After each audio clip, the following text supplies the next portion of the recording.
For you? Fusion Films. Oh, perfect. Do you think we can make room for two cameras in here?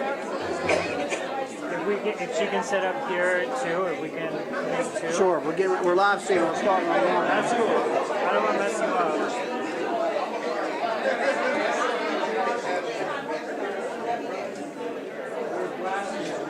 We're rolling.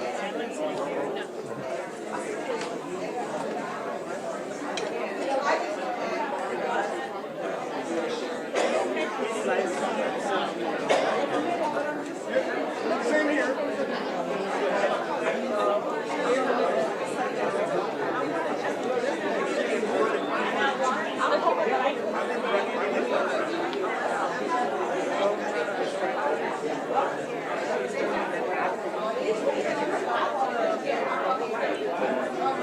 Thank you.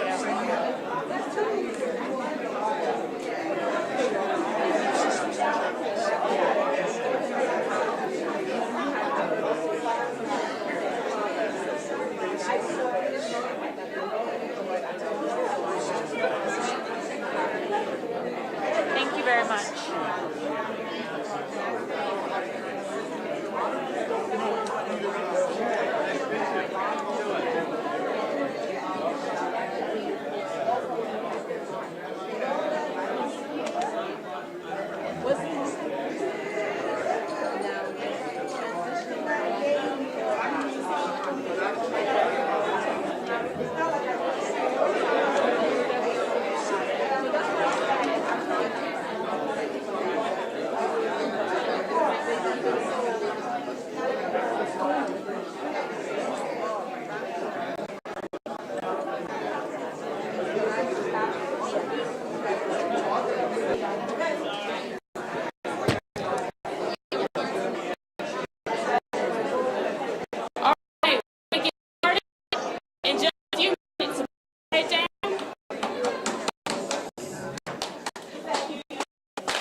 Thank you.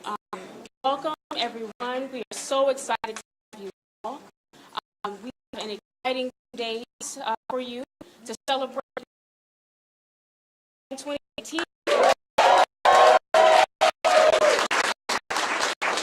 Absolutely. So we're going to hop right in this. I am going to introduce the next day and a half, the Reverend Leah Dartry. Leah Dartry is a nationally recognized teacher, preacher, speaker, and political strategist. But most importantly, she is an organizer. And, she is the person best to be in front of this room, taking you through the activist training right now. So she will be with you if you need anything. My name is Harris Walker. I am the organizer of this training. Thank you all for bearing with us today through that registration process. So if you need anything, you can come to me, and we also have staff in the room. Please hold your hand up. All right. So, Lee, I'm going to turn the program to you. Thank you so much. Good morning, good afternoon, my sisters, my brothers. Welcome and thank you for being here and taking time for these next 2 days to participate in what we hope will be a collaborative, informative, engaging, inspiring training experience. We're excited about it. I am a preacher, so before anything, and we are in the Grand Old Church of God in Christ. You know, we just got past Easter, right? So, you know, we're going to take on with prayer.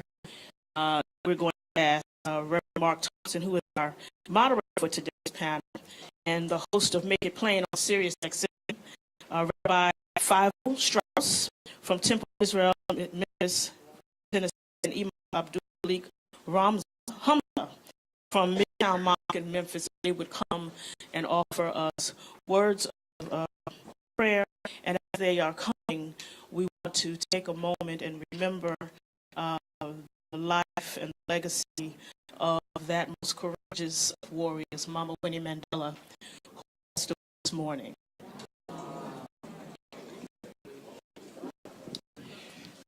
Let us pray. God, we're thankful for being able to be here today at this time.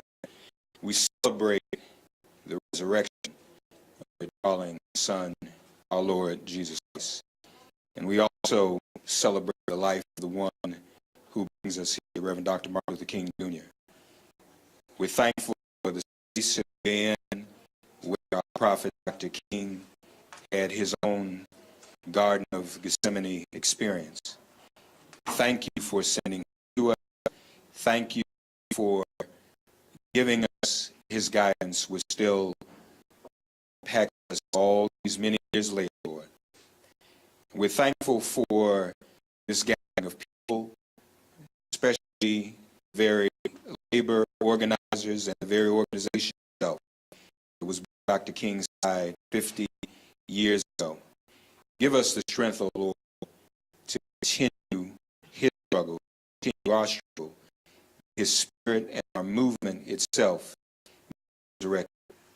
We also, at this time, Heavenly Father, want to thank you for the life of Shiro Mandela, who kept the movement alive for almost 30 years while her husband was in jail. Please welcome her, as you did Dr. King, into the ranks of eternal ancestry. And like Dr. King, dispatch your shoulders urgently that we may stand upon them. We ask all of these things. Bless all of the panelists here. Bless this church. Bless this movement. Bless us all, Lord. Ask all things in the name of our Lord and Savior. Friends, let us pray. Son of the universe, who created all in love, teach us to love all that is good and beautiful in this world. Teach us to honor the dignity of difference, recognizing that the one who is not in our image is nonetheless in your image. This full moment in human history, bless us that we may be a blessing to others. Guide the nations of the world to honor you by honoring one another. So that by reaching out in love, we may turn enemies into friends and become your family on earth as you are our parent in heaven. O God of mercy, Harachaman, inspire as you did with Miriam, an activist of the highest order. Miriam, who did not fear Pharaoh's evil decrees. Miriam, who strategized and kept her eyes on her baby brother Moses as he floated down the river. Miriam, who sang out in Hebrew song to God, splitting the sea,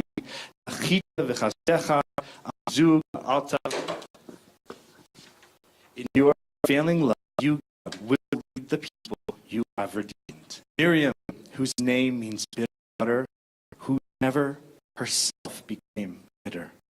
Teach us, God, to be like Miriam, who sweetened the water, quenching the thirst of the Israelites as they journeyed to the promised land. So when Dr. Martin King tells us, do not succumb to the temptation of bitterness, he was talking to us, the activists here today, this week, sit here in this historic simple, sacred community dedicated to the same spirit we sense in Miriam.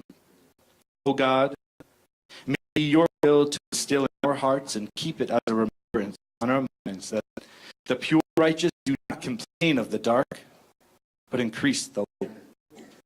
They do not complain of evil, but increase justice. They do not complain of heresy, but increase faith. They do not complain of ignorance, but increase wisdom. May your holy name be blessed forever and ever. Let us say, Amen.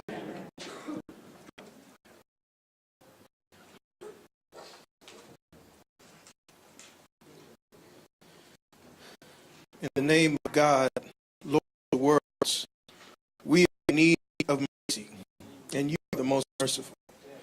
We are in need of compassion, and you are the most compassionate. We are in need of justice, and you are the most just. We are in need of wisdom. You are the most wise. We ask you in your infinite wisdom, mercy, and justice to guide us to all that is good, give us the strength to sacrifice for the greater good of all people, the wisdom to see the sanctity of all of your creation. Give us the faith to make every one of us David, every Goliath of this world. Give us the vision to make every one of us Moses for every Pharaoh of this world. Give us the compassion of Jesus and the wisdom of Muhammad. We ask you to firmly rule us and support us and subjugate us to upholding the truth and justice as you subjugated the sea to Moses, and as you subjugated the fire to Abraham, as you subjugated the mountains and iron to David. Unite our hearts in this world and let us be among the righteous in the hereafter. All praise belongs to God, Lord of the worlds. And I'm going to recite a short few verses from the Quran, which is the opening prayers, called the opening. And I'm going to translate it, and you'll probably see some similarities in your own prayers. أعوذ بالله من الشيطان الرجيم. بسم الله الرحمن الرحيم. الحمد لله رب العالمين. الرحمن الرحيم. مالك يوم الدين. إياك نعبد وإياك نستعين. اهدنا الصراط المستقيم. صراط الذين أنعمت عليهم غير المغضوب عليهم ولا الضالين. Ameen. In the name of God, the infinitely compassionate and merciful, praise be to God, Lord of all the worlds, the compassionate, the merciful, ruler of the day of reckoning. You alone do we worship, and you alone do we ask for help.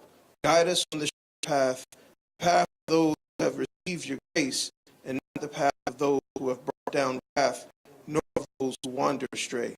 Ameen. Amen.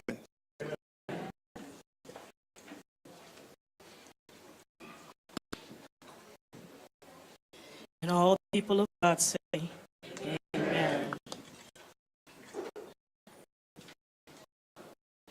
As Cyrus says, my name is Leah Tree, and it's been my privilege to live my life as an activist, as an organizer, as a planner, as a strategist. I grew up in the throes of organizing. My father, the Reverend Herbert Dawkins, was the chair of the National Black Unity Front for many years.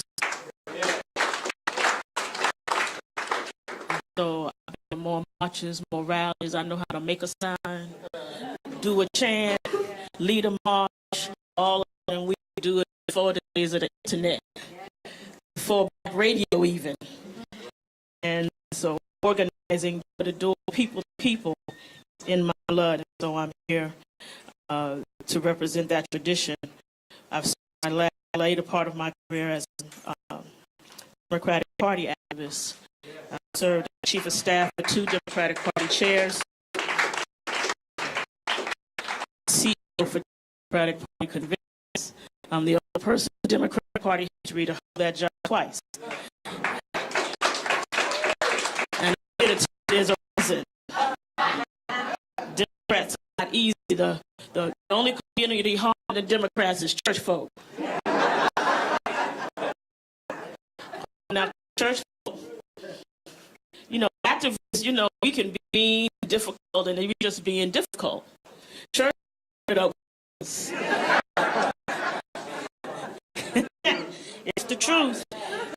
And you have the politics of sitting in a church, bishop this one and reverend that one, and who's on what row and what section, who stands before who and who. But when you can master black politics, you doing something.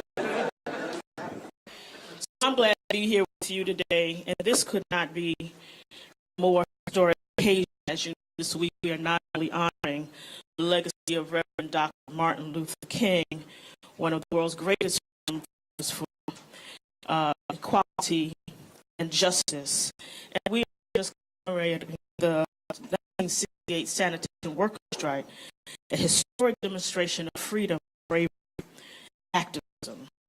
This is also a week that us in a historic place.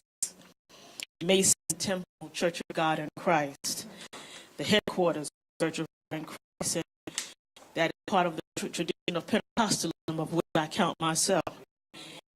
And that's significant for me because those of you who are familiar with the tradition of Pentecostalism knows that it is a tradition that roots itself in the destruction of misogyny and patriarchy, that birthed out of desire to see all people made equal, out of belief that the Spirit is equally now all of us. And so in those early days of Pentecostalism, there was no sexism, no racism, no isms at all, as we all worship together as one. And so it is not also on me the sanitation workers movement in 1968 was birthed right here in the basement of a Pentecostal church. There is something historic and important about that. And we are here at a historic time. There is much that is happening in the nation these days that has caused us to be in this room right now. We've got someone in the White House who has no moral center, no moral compass. I don't even know if he had the capacity to develop those sorts of things. As I was preparing for today, I was reading Dr. King's mountaintop speech. It occurred to me how relevant it is even today. And I thought, boy, the more things change, the more they stay the same. And yes, we can drink the water fountain today. Our and our brothers and our sisters now even are still being shot down by the empire, by forces who are supposed to care for us. Just like those water hoses, just like Bull Connor so many years ago. Yes, we can ride on one of the bus now if we choose, and yet we still are victims of a society that daily diminishes and demeans us and dismisses us. We're still fighting the same battles, although they take a different form. This is an important time for us to be in this room, gathered for this purpose, to figure out how we're going to move forward. As Dr. King talked in his speech, he raised up and charged us to focus on things. One, unity. He said we have to stay united. We know that old saying, a people united will never be defeated. We'll never be defeated. We have to be united and focus on points. We have more in common than two people in the room. It's easy to get distracted, and Dr. King says, stay focused on the issue, why you are fighting in the first place. Let people take off your path. Don't let anybody get you to major in the minors. And so we come together today in this historic place, on this historic occasion, in this historic time, to build our skills, to gather together, to join with others, to focus ourselves on issues that matter in our communities. It's really not about us. It's about the people that we live with, that we serve with, that we work with, that we struggle with. Dr. King said about the sanitation, because if you're thinking about what's going to happen to me if I help them, you're thinking about it wrong. You need to ask what's going to happen to them if I don't get involved. What's going to happen to the people in our communities, in our churches, in our neighborhoods, on our blocks, in our families, in our unions, wherever we are, what's going to happen if we don't step up? And so I'm so grateful to see all of you in the room who have decided to take a step forward, who have decided to do something, who have decided to put your mouth where your mouth is, to show up, to step out on behalf of someone else, on behalf of those who cannot be here, on behalf of those who sent us, on behalf of those whose shoulders we stand up. Each one of you brings something to this discussion as leaders and rising stars in your community. You've already shown that you've got what it takes to lift up the heavy banner of activism, of social justice. You've already shown that you know how to organize, agitate, activate, get your voice heard. And for those who have no voice, have shown that you know how to stand in the gap. You know how to wave the banner. Each of you brings something special to this discussion. Some of you are students, some of you are activists, some of you are church members, union members, community activists. No matter what your background is, we come together today, sharpen our arsenal, to sharpen our tools, to learn new things that will help us to represent the people that see us here. So I want to talk a little bit about what we're going to do over the next couple of days about our agenda, and I'm going to introduce you to some folks. So today we're starting with an opening focused on coalition building and identifying your role in the movement. And that's really important because the strains we're talking about today, faith, youth, and labor, is one of those times, this gathering of the collection of issues and interests, these are where people try to make dividing lines. If people can't participate, the millennials don't know anything. Labor just focused on higher wages and on their own issues, but we're here today to talk about how we intersect with each other. What are the common ground places that we can join and lead with each other? Instead of identifying the differences, identify common ground and how we can use the best of our resources to be with each other.